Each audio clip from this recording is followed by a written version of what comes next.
Very, very fascinating.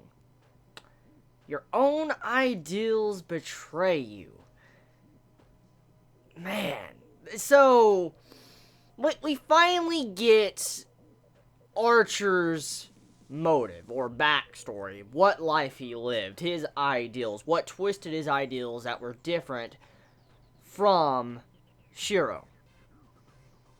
This episode, depending on how you are as an anime only or as a watcher, you are either going to love this episode because of the ideals, like the clash of ideals to Archer's backstory, or you're gonna think this episode was incredibly boring because there was a lot of talking. But personally, I think Fate shines a lot better when it has these talking episodes, especially with what this episode was about. The main point of this episode was to see why Archer seems to be like he is, why he wants to kill Shiro, why he regrets his ideals, why he thinks his ideals are stupid, pretty much. He thinks his ideals were a mistake, and he realizes how shallow his ideals were through the course he lived. And to finally find this out with this episode, some very powerful stuff. It really makes you look at Archer as a person and as a character in literature quite differently. Like, I have a lot of respect, and I can't believe how Archer was in this episode. Just to really address some of these things that Archer went through, his entire life, as we know, Shiro, our main male character, Shiro Emiya, he's lived his entire life wanting to be a hero of justice, and he got his ideals from Kuritsugu. And he lived his entire life wanting to be a hero, save people and stuff like that, make everybody happy. And as he lived his life, and he continued on with his life, eventually he was betrayed by his friends, the people around him, and set up to be a mastermind, and then hung and killed. And you could pick that out as, like, this person that is dedicated his entire life to save people and help people out, and, you know, sacrifice his own happiness, his own well-being just for the sake of others, to just do something like that, and how he ended his life, how his life ended, it's a tragic way to live. But we come to find out that Archer, or Emiya, made a contract. He made a contract in the past. And with this contract, he became a counter guardian. And this has already been discussed once before and brought up in Fate Stay Night Season 2 and been hinted at in Season 1. And with this episode, we kind of see the contract begin at the beginning of this episode. We see how Shiro, he looks like he's older. He looks like an adult. He's looking at this giant sphere thing, and I'm guessing whatever that is, it's some form of god or whatever that gives or turns people into a counter guardian and heroic spirits. And to see that, we see how he became like a guardian. Now, I don't know if that point at the beginning part of this episode was the point to where Shiro was about to die, or if that was another point in life, because it's not really specifically explained in that segment if that was like an after-death sequence, or if that was before death, or right before death, or it was like, you know, maybe 5 to 10 years after, you know, the Holy Grail War. You know, I'm just throwing out estimates there. I'm just throwing it out there. So, it's not really explained where that scene takes place when it comes to the anime, so we are left guessing. We do know it takes place sometime in the future, because you could tell Shiro is older. Like, he looks a lot older, he looks a lot taller, he looks more mature looking, and so you can assume that's a long time off in the future.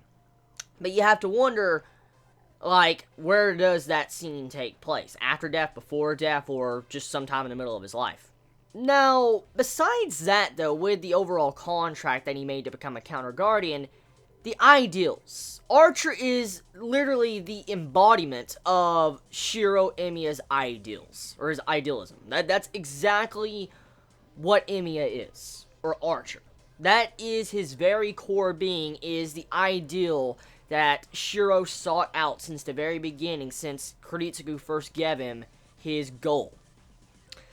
And to see from Shiro's perspective, like, you have to really put yourself in Shiro's shoes, or even Archer's shoes. Imagine if you were your younger self, like, you're yourself right now, and you meet your older self, that's, God, maybe 50 years older than you, or, you know, even 10, even a couple years, just, you meet an older version of yourself, and this version, you can tell, has matured quite a bit, and has been through hell and has seen the actions you have taken throughout your entire life, what it led up to and what it has caused to you as a person.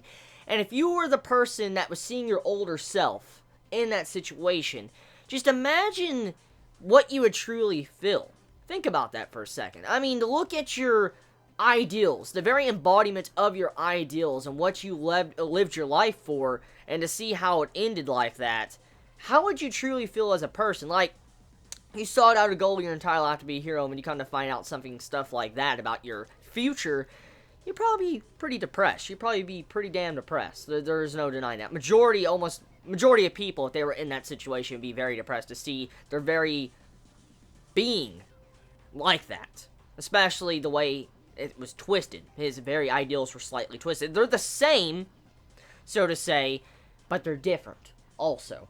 From what you can really pull out of Archer's idealism is that he turned into more like a Kuritsugu by the end of his journey. By the time he became a heroic spirit, and after killing so many people and becoming a cleaner, as he called himself, he pretty much became Kuritsugu. That is what Archer you can consider. But the main thing that really separates Archer and Shiro from what I understood as an anime only was that the regret. Shiro states specifically in this episode that he will not regret his decisions of what he has lived and what he has done throughout his entire life. He will not regret what he has done. And as you can see, Archer, he does regret. You can see he regrets his shallow ideals of what he has lived. And so here is where the clash of ideals come. And this is Shiro's argument in this episode. He's like, I can't agree with you. I can't agree with you because right now with my ideals are where I will not regret any decision I make. You may be me. That's what Shiro's kind of saying, even though it wasn't said like that. He's like, you may be me, but I will not regret my ideals with my current self because right now I believe in not regretting my actions. And Archer has been down that path, and he does regret his actions after death, after seeing constant slaughter. So to see that, you can understand now why they're so different, why they're slightly different as characters, and why they kind of have these clash of ideals, and why they slightly have different perspectives on it. But what really shocked me was the way Archer handled the situation with himself. For instance, telling himself to kill himself. Kind of confusing right there, but I mean, the point I'm getting at is, Archer, at the beginning of the episode, kind of throws Shiro a blade. He throws his twin blade. He's like, here, pick that up. Kill yourself. Emiya, kill yourself. That's what he says. And when you start seeing the ideals explained to us as a watcher, you come to find out that Archer's kind of following his ideals the entire time when he wants to kill Shiro. It's not actually a person that wants to stop himself from going down that path. I was slightly wrong from what I can see. I mean, I was correct, but not correct at the exact same time. With this episode, we come to find out that Archer doesn't just want to kill Shiro because of the life he lived. Like, he doesn't have this grudge where he just wants to kill himself. He's actually wanting to kill his younger counterpart because it's actually his younger counterpart goes against his very ideals. And this is where you can pull out these different dialogue scenes that's happened throughout Unlimited Blade Works where your very ideals betrayed you. This has been mentioned countless times throughout this series, this anime of Unlimited Blade Works 2014. The ideals of Archer betrayed him, or Shiro's ideals betrayed him. And that's what you see here. The very ideals that Shiro set up for himself to, kind of sacrifice the few to save the very many, kind of like Kuritsugu, that's kind of what happened here. See, Archer sees this as a situation where he has killed countless amount of people. He has killed hundreds. He has become the janitor for the Counterforce. He goes to world after world, timeline after timeline, universe after universe, to clean up the mess of humanity. That is his goal. That is his job. He gets summoned by whoever controls him, and he's sent to wherever he needs to go, and he cleans up the mistakes of humanity. For instance, if there's an outcome to where humanity is going to destroy humanity or make some very grave mistakes, the Counter Guardians, or the Counterforce, intervenes. And that is what you see in this episode. You see Archer was sent to become a janitor, and he killed countless people. Terrorists, we see, like, an example of terrorists being killed, to people that was rebelling. You see even a point in these flashbacks to where Archer killed children. You saw children with arrows inside of them, and they were on the ground dead. And you have to think about that. Archer was looking as if he was killing these people to save the lives of the many. And in the act of this, he was killing quite a bit. And so, to go with his ideals, continuing down his path of ideals, if he was to kill his younger self in another timeline, it would stop his self from killing the people he killed. If you don't get what I'm saying, it's kind of like some twisted logic there. For instance, as we know, Archer's been killing tons of people. He's probably killed thousands. And he doesn't even feel anything anymore. As he said, he doesn't even feel anything when he kills people anymore, because it just became a job. He's just killing people. It's like he's an assassin. And as it continued on, eventually he realized he's killing a ton of people. And then his very being, his very self, is killing many. And so to stop the life of, killing so many people, he has to kill himself, the few, that means his self, Shiro, to save the many, the people he has killed. And that's where the clash of ideals also come in, or the ideals of betrayal, like your ideals are betraying you. That's what you can pull out of this episode, because with Archer wanting to save the many and to sacrifice the few, he has to sacrifice himself to save the many. That's what he was getting at, why he said you should kill yourself, Shiro. He's like, that is why you should kill yourself. That is what I pulled out, and I'm like, holy shit. So when you come to figure that out and think about that, it makes a lot of sense. It's not like Archer's really going against his ideals or holding a grudge. He probably has a slight grudge, but he's still going with his ideals. He's wanting to kill himself just to save the lives of the many. So that's the point I wanted to point out there. And I feel like that was the main point of this episode. What this episode really tried to show you was that theme. I felt like that was the main goal of this episode. It wasn't meant to do anything else. I think that was really the main purpose of this episode. Just showing you how Archer, he's still the same Shiro, but slightly different in some ways. But he's still kind of the same. Except he now regrets his decisions, and he actually realizes how shallow his decisions were throughout his entire life.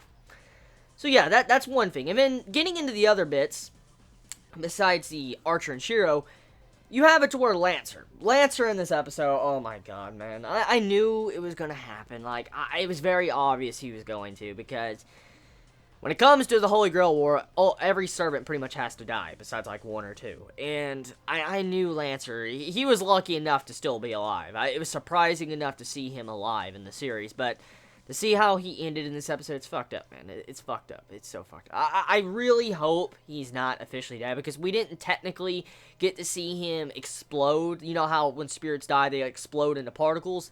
We didn't necessarily see Lancer die like that in this episode. We saw him starting to have these vein things, cracks all over him, but, I mean, we didn't see him disappear, if you get what I'm getting at.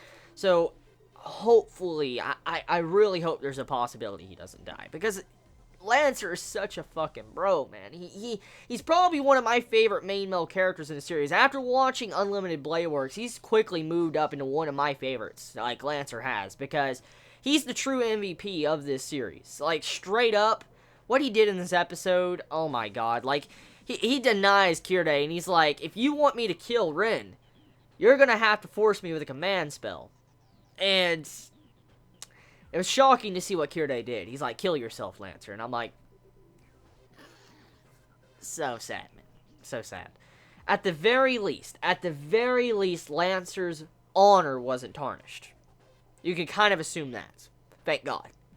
Lancer's honor was not tarnished where he was forced to kill Rin. So, I can at the very least say if Lancer is in fact dead and he doesn't come back, at the very least, he didn't dishonor himself. Dishonorment of killing yourself, yes, but I mean, he didn't dishonor himself and kill someone that he didn't want to kill, if you get what I'm getting at.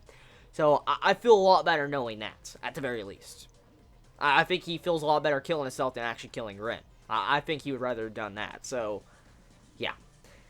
Now, we kind of find out that Kirei is using Rin as the next Holy Grail. What the fuck?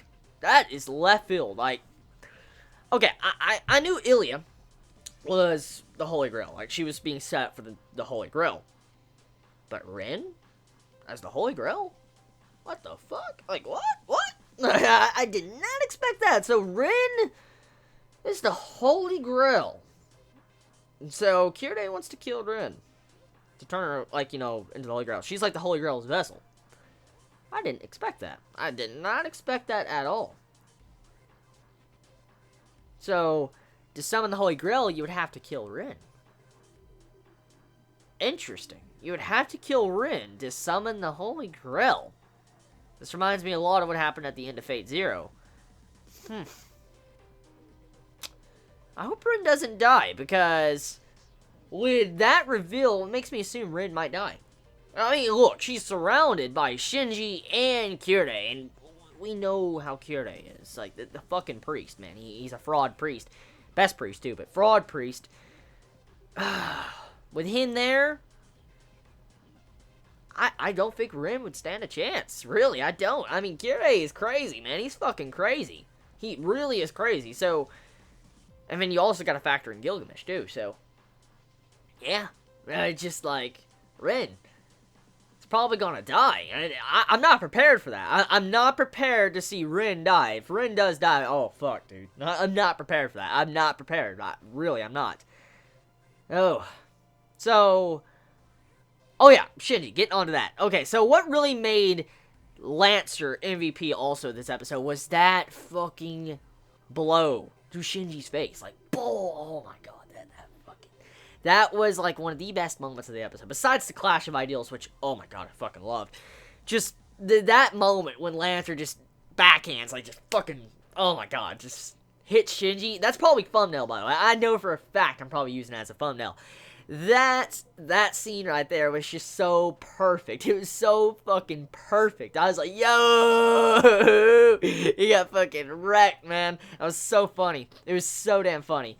So, to see that, I laughed my ass off. Shinji got fucking wrecked. And speaking of Shinji, oh my god, he needs to fucking die, dude. Like, he was filling up Rin's legs. Like, he was just grabbing her thighs and stuff, just filling her up. And I'm like, oh my god, like, Shinji, you need to fucking... I can't wait.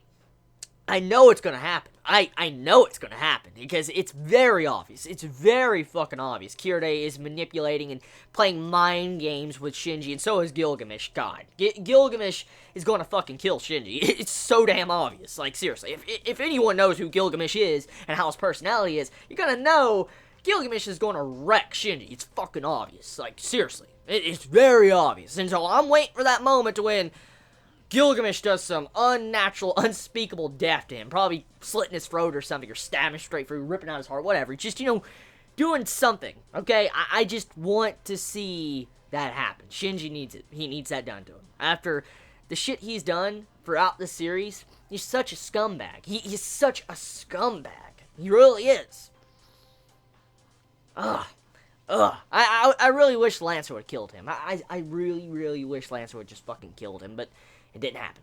That would have made Lancer the best damn character of the series. Like, hands down, best damn character of the series, if you would have killed Shinji in this episode.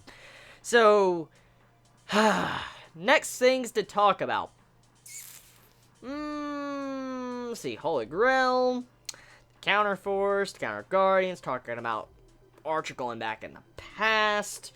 Let's see, Saber staying and watching the outcome of this battle between Archer and Shiro. That Emiya theme song music, oh fuck, that was amazing. I like that song at the end. And I think that's it. I think I've covered everything. I think I have. I think I did. Kyurei's past, the backstory of revealing that Rin, her father died to Kyurei, which, if you watch Fate Zero, you'll know, but, some say don't watch Fate Zero before Fate Stay Night, so, I think I covered everything. I did. So, I'm going to end this review here. You all have a wonderful day, or night, wherever you live. Please be safe. Chibi out.